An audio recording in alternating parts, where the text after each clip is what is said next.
Leatherface is a badass, and this movie is gory as shit.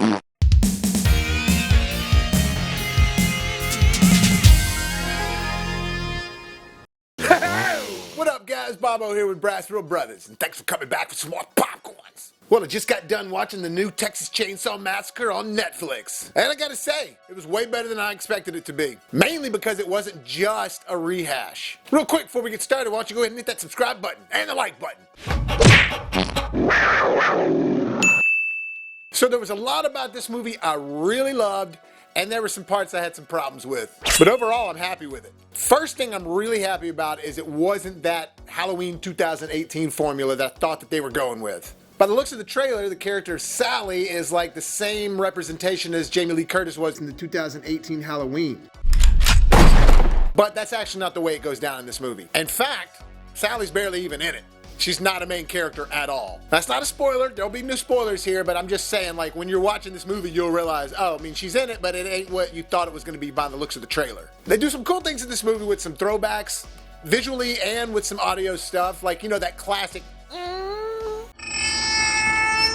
like Texas Chainsaw Massacre sound effect. They do that in some pretty cool moments in the film that I really liked. Almost in the sense of like, when you're forgetting about that sound effect, they throw it in there and you're like, oh yeah, I hadn't heard that yet.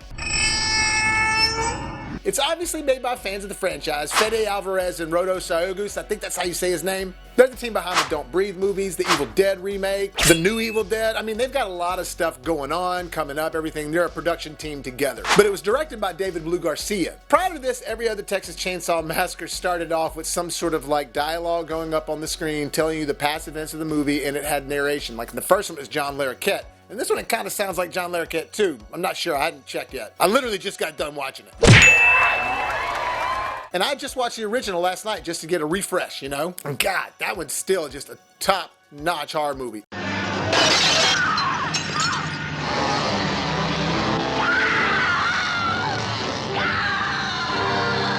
The way they do the opening scene with this one is done through this like true crime thing advertised on the television while these girls are in this gas station. That was just a really cool way to connect it to the other films as far as the way it opens up. But just like all the other Texas Chainsaw Massacres, there's no real connective tissue in this as far as to the other sequels, but all the movies were kind of like that. The whole plot of this though is there's this group of kids that are getting together and going off into the unknown together alone-ish. But they're going to this ghost town called Harlow. So Harlow is a ghost town. They're trying to like revamp it for like a new community, sort of cultish in a weird way. They even mention it in the movie. It's just a new spin on a generic way to get a bunch of teenagers out in a spot where nobody can help them. And there's a lot of typical tropes starting off in this movie, you know, like there's the angry guy in a truck following them on the road and they're all freaking out. Stopping at a gas station where the gas station clerk is, you know, be careful out there. But basically they're just trying to get you to know the characters just like any other movie. But once they get to this town is where it all goes down. And honestly, it's really well done. I like the way that they incorporate Leatherface into this. He seems to have been in hiding with like his mother. They don't really explain who the mother is or why Leatherface is still around after 50 years. I mean, is this the same Leatherface in the movie? I mean, you can't really tell, and I don't think so because he'd be like 70 years old, right? But they even kind of address that a little bit. Maybe there's been a passing of the torch. I don't know, but it is all creepy the way they find Leatherface and this mother in this town. They do a lot of things in this movie that I thought kind of led to nowhere. Like they bring up some social issues in this movie. Like there's a background on one of the characters that was in a school shooting. There's this little incident with a rebel flag that's hanging in the town, and they talk about it just for a second, but like I said, it all goes nowhere. Same thing with this whole orphanage thing. Like you see a picture of the orphanage in the trailer, and that just goes nowhere. Maybe they have plans for some upcoming films, I don't know. And the way that Leatherface comes out of hiding and all the chain of events that go down is pretty crazy. I gotta say, it was pretty badass. Like when I was watching the movie, I was just like, man, when's this gonna like, oh, here it goes. And that's my favorite part of the movie. My favorite part of the movie is Leatherface. Leatherface is awesome in this. He's probably my favorite depiction and representation of Leatherface ever. Yeah, you gotta say the original was the best because it was Gunnar Hansen, but this one's pretty badass. I mean, he's really creepy, believable, and scary. The way this movie's filmed is really good too. All the camera shots are really just creative and they make Leatherface really intimidating and scary in this. Like really messed up. But once Leatherface is established and back out again, it's brutal, man. It's awesome. It gives you all those things you want from a Texas Chainsaw Massacre movie as far as the brutality of it. And it's realistic. It's scary. You buy it. Because they don't make it clear that it's the same Leatherface or not in this. And that's kind of the thing with all the Texas Chainsaw Massacre movies. Sometimes it was a different family. Sometimes it was the same family, but passed down. It's just been generations, so who knows? But I do know that Leatherface was scary as shit. All the kills are brutal.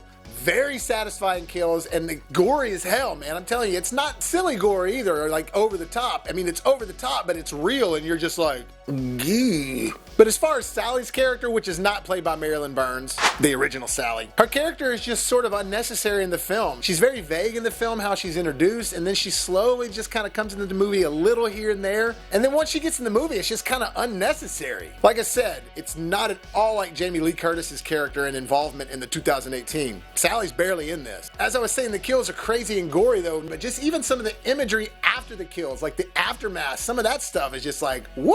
But it is called Texas Chainsaw Massacre after all. That's what you want to see. You want it to be sort of like tattooed into your brain like that original movie was. And I gotta say, this movie did a pretty good job at a lot of that. Especially when we get to the bus massacre scene, the Texas Chainsaw Bus Massacre. And that's not giving anything away. That's straight up in the trailer. I mean, you see that, but it's really cool how they use all these sort of blue and red lights like I got right here. And it's just a cinematic way of seeing Leatherface you've never seen before. And he slaughters all these people on this party bus. So satisfying. I mean, it's just a Texas Chainsaw orgy. So all of that's great. Like I said, the kills are fantastic. The representation of Leatherface himself, I love Leatherface in this movie. He's just done very well. And the way he gets his mask, his Leatherface, I'm not gonna tell you anything, but man, it's really creepy and I like it. My biggest complaint though about this movie, and the one thing that holds it back just a little bit in my opinion, is the third act. The ending is just a little silly because of Sally and the showdown with Sally. She was just slightly unnecessary in this movie, and I just didn't like some of the chain events that went down. It kind of reminded me of Dewey and some of the things he did in the new Scream movie. Anyways, it really weakened the third act and sort of the finality of the film for me. However, the ending scene, like right before the credits roll, is phenomenal. Badass. I mean, so gratifying. Every horror fan's gonna love this. Immediately when you see it, you're like, that's a horror fan's dream right there. Overall, had a great time in this movie as a slasher. Lots of fun. It's really great because they just did something new and different. They didn't rehash anything like they'd done prior. It's a new story and it works. The only thing holding it back for me was sort of the involvement of the Sally character and the third act, and a lot of that was because of her. But as far as Leatherface is concerned, man, Leatherface is back, baby. He was awesome in this. I give Texas Chainsaw Massacre 2022 on Netflix a B.